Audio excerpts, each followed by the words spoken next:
अब आ जाइए इधर। उग्रसेन के भैया का नाम था देवक और इन्हीं देवक की बेटी का नाम था देवकी। और देवकी की जो 6 बहनें थी वो बटेश्वर के रहने वाले महाराज वसुदेव के लिए ब्याही थी। साथ में तय करवा दिया। और जब वसुदेव जी आए हैं विवाह करने के लिए तो बड़े हर्षोल्लास के साथ में विवाह संपन्न हुआ, सुबेरा हुआ। जब विदाई का टाइम आया तो देवकी अपने मैया के गले से लगकर बहुत रोई। और याद रखना माताओं, कहते हैं उन माताओं के दिलों से पूछो जो अपनी बेटियों को विदा कर चुके हैं। महाराज बेटी की जब विदा होती है तो ऐसा प्रतीत होता है मानो कि घर की सारी शोभा उस बेटी के पीछे क्यों न चली गई हो। बेटी की जब विदा होती है घर आंगन सब कुछ सूना सूना लगने लगता है। और याद रखना जब बेटी की बारात आती ना बारात तो उस दिन ना तो पिता सोता है ना ही वो बेटी सोती। क्यों नहीं सोती है? सारी रात पिता एक ही बात सोचता है कि कल से हमारी लाड़ो ताई हो जाएगी। और बेटी अपने घर आंगन को निहार निहार कर रोती है कि कल से घर आंगन सब कुछ पराया हो जाएगा, मैं किसी दूसरे की अमानत हो जाऊंगी, कल से इस घर में मेरा कुछ भी नहीं रहेगा। भैया आप किसी से पेन मांगना पेन तो लोग पेन देने में हिचकिचाएंगे, सोचेंगे दे नेता ना दे। और पता नहीं है धन्य है वो माँ, धन्य है वो पिता, अपने दिल के टुकड़े को किस तरीके से दूसरे के हवाले सौंप देते हैं। बेटी की जिस समय जयमाला का टाइम आता है घर वाले सज धज के आशीर्वाद दे आते हैं, परिवारी जब रिश्तेदार सब लोग पहुंच जाते हैं। लेकिन देखा होगा आप लोगों ने धन्य है वो पिता, बेटी का जब आशीर्वाद देने का टाइम आता है तो उसके पैरों में जूते भी नहीं मिलते हैं, क्योंकि उसके पास इतना वक्त नहीं होता जो खुद के कपड़े भी बदल सके। और जब बेटी की विदाई होती है रोते तो सब हैं, वो माँ भी रोती है, भाई पिता तो रुकता ही नहीं है। देखा होगा आप सभी ने जब बेटी की विदाई होगी तो पिता उस समय रुकेगा नहीं, खेतों पर चला जाता है, वहां बैठ करके रोता है और कहता है कि यहाँ से हमारी लाड़ो पराई हो गई। माँ भी रोती है, पिता भी रोता है। वो एक भाई बात बात पर अपनी बहन से लड़ने वाला, बात बात पर अपनी बहन से झगड़ने वाला, जब बहन को रोता हुआ देखता है ना तो उसके कलेजे पे हाथ रखो क्या गुजरती है। सोचता है कि टाइम पर मुझे भोजन दिया, टाइम पर मेरे कपड़े साफ किए, और हमने अगर कभी गुस्सा से कुछ कह भी दिया तो फिर भी मेरी बहन ने मुझे जवाब नहीं दिया। आज मेरी बहन हमसे विदा हो गई है। याद रखना भैया, उस मैया के कलेजे से पूछो जो अपनी बेटियों को विदा कर चुकी है। बेटी विदाई के टाइम जब मैया के गले से लिपट के रोती है ना तो मैया के कलेजे से पूछो क्या गुजरती है। देव की मैया के गले से लग गई, रोने लगी, जवाब दिया माँ समय समय पर इस बेटी को याद करते रहना। और ठोकर की बोली है मैया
एक माँ को सहारा बेटी का बहुत होता है। अगर घर में चार चार बेटे हैं, उनके बीच में अगर एक बेटी है, चार बेटा अगर आपकी सेवा नहीं कर पा रहे हैं, बेटी की शादी आप जरूर कर देना। ससुराल में भी इसे पता चल जाए ना मेरी मैया को दुख मिल रहे हैं, मेरा भैया ताने मार रहा है, बेटी ससुराल से फोन करेगी, कहेगी भैया अगर भैया तो ताने मारे ना तो तू बात रुक नहीं, मेरे पास भी आ, मुझे धन दौलत की आवश्यकता नहीं है माँ, जब तक मेरा जीवन रहेगा मैं तेरी सेवा करती रहूंगी। धन्य है बेटियां, सेवा समर्पण भाव से अगर जीतना चाहे तो भारत की बेटियों से सीखे। देवकी रोने लगी, जवाब दिया माँ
और याद रखना भैया, कहते हैं कि पता नहीं भगवान ने बेटियों का जीवन ही कैसा बनाया है। जब तक मायके में रहती हैं तो मायके वालों के ताने मिलते हैं, जरा सा काम बिगड़ने पर मैया ताने मारती है बेटी अरे कार्य करना ठीक से सीख ले, क्योंकि तुझे दूसरे के घर जाना है। अगर ससुराल में कोई कार्य बिगड़ता है तो वहाँ भी वही ताने मिलते हैं, अरे तेरी माँ ने तुझे सिखाया ही था है। कहाँ चली जाएं बेटियां, ऐसा जीवन है इन बेटियों का।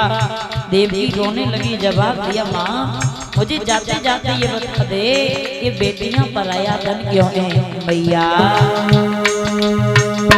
मुझे माँ से